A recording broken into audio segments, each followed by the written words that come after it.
इस बीच में चुनाव होना, हम अपने जो है सो लीगल एडवाइज़र से बात कर रहे हैं अपने।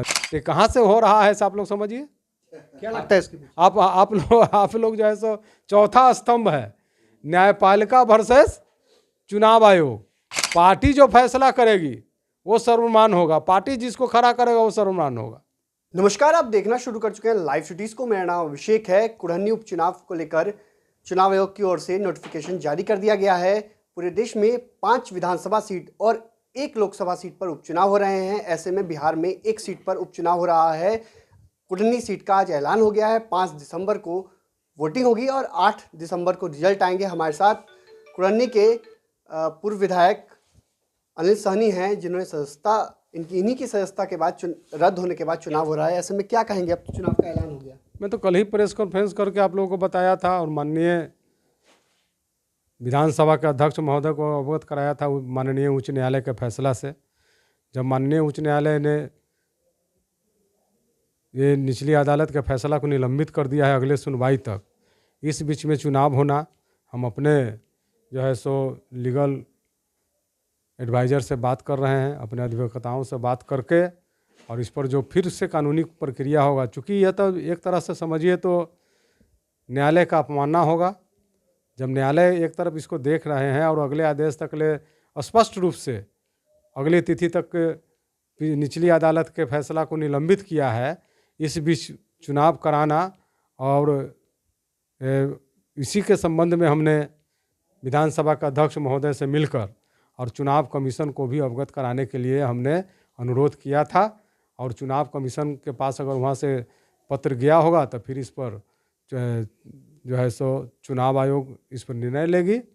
अभी आपने देखा भी है कि नगर निगम का चुनाव बीच में ही स्थगित किया गया हाई कोर्ट के आदेश के अनुसार। तो उसी प्रकार से यहाँ पर भी हमारे लीगल एक्सपर्ट हैं जो बता रहे हैं कि इस पर जो है सो चुनाव आयोग जो है सो इस पर निर्णय लेगी।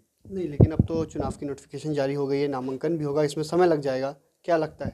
देखिए, इसके लिए समय लगेगा तो न्यायपालिका की बात है। न्यायालय में जो फैसला होगा, चाहे न्यायालय के पूर्व का जो फैसला है उसके अनुसार उनको अवगत कराया जाएगा। कहीं कि कई स्टेट के एक मरतबे निकाले हैं।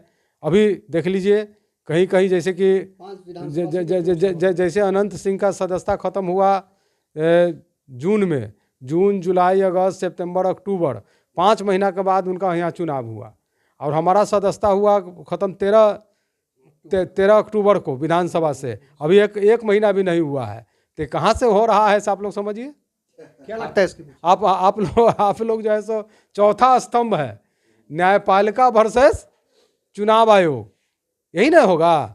तो आप लोगों को अब चुनाव आयोग से पूछना चाहिए।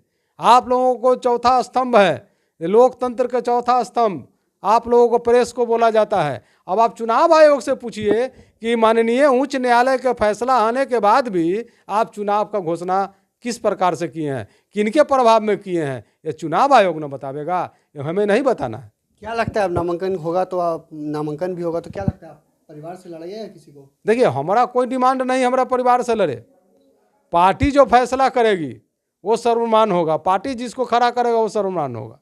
जिसको भी खड़ा करेगा, जिसको खड़ा करेंगे उसके लिए हम लोग साथ देंगे। तो क्या लगता है, अभी उम्मीद है आपको कुछ?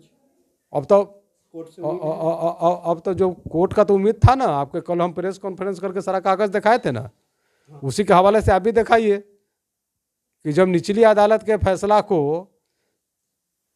सस्पेंड कर दिया, निलंबित कर दिया गया, तब फिर चुनाव कमीशन कैसे कर रहे हैं। आप लोग चौथा स्तंभ है ये पटना में, आप लोग जाइए और उनसे पूछिए, पटने के चुनाव आयोग से पूछिए कि आपने किस प्रकार से आप वहाँ अवगत क्यों नहीं कराया भारतीय चुनाव आयोग को।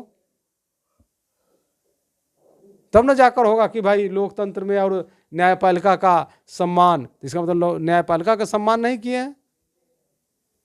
तो आपने सुना कि राजद के पूर्व विधायक अनिल सहनी ने क्या कुछ कहा। उन्होंने साफ साफ कहा कि अभी भी उम्मीदें हैं, क्योंकि हाईकोर्ट ने निचली अदालत के फैसले को रद्द कर दिया गया था, स्टे लगा दिया था, जिसके बाद उन्होंने कई सारी बातों का निलंबित कर दिया गया था उस फैसले को, यानी कि सस्पेंड कर दिया गया था उस फैसले को। जिसके बाद इनका कहना है कि पार्टी अब जो भी फैसला लेती है हम पार्टी के साथ हैं, वहीं परिवार को क्या लड़ा सकते हैं चुनाव। इन बातों पर इन्होंने साफ साफ कहा कि पार्टी जो फैसला लेती है, जिस उम्मीदवार को उतारती है, हम उसके साथ हैं और उसकी मदद करेंगे। तो बने रहिए लाइव सिटीज के साथ। हमारे यूट्यूब चैनल को सब्सक्राइब करिए, फेसबुक पेज को लाइक करिए।